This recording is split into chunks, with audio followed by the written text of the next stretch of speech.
In a world full of leaders who promise but rarely deliver, one name has sparked a wave of hope, fear and defiance across Africa. This is the story of Captain Ibrahim Traoré, a young revolutionary who took power in Burkina Faso at just 34 and turned his country into a battlefield for sovereignty, security and survival. Let's dive into his achievements and the deadly threats surrounding his leadership.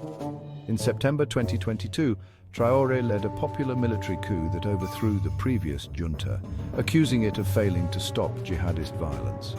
At just 34, he became the world's youngest president, drawing comparisons to Burkina Faso's revolutionary icon, Thomas Sankara. Facing a country where over 40% of the territory was under terrorist control, Traoré took bold steps.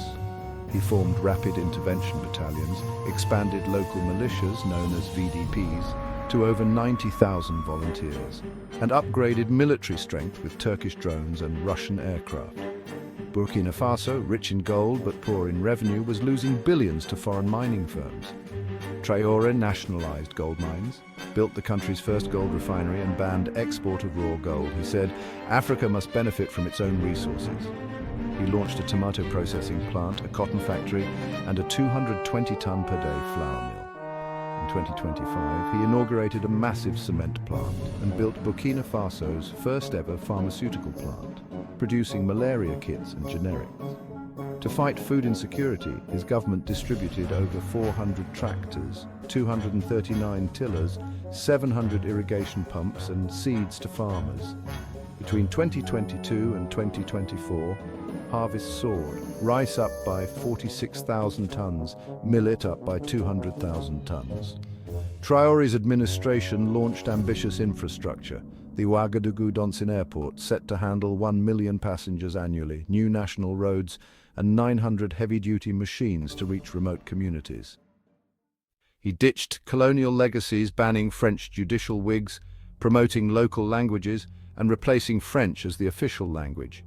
With Mali and Niger, he formed the Alliance of Sahel States, AES, a regional bloc for self-defense and self-determination. He cut ministers' salaries by 30%, raised civil servants' pay by 50%, cleared over $4 billion in debt, and launched the postal bank for everyday citizens.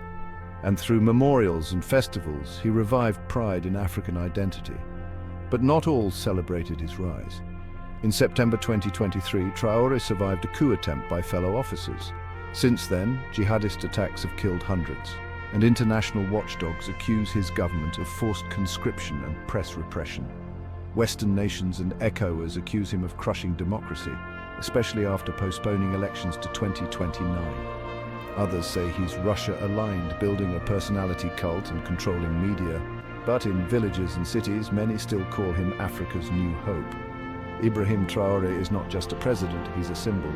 To some, a Pan-African liberator. To others, a young soldier walking a dangerous line between strength and suppression. His legacy is still unfolding, but one thing's for sure. Africa and the world is paying attention. Will he rise as a revolutionary legend or fall to the threats closing in? Only time and history will tell.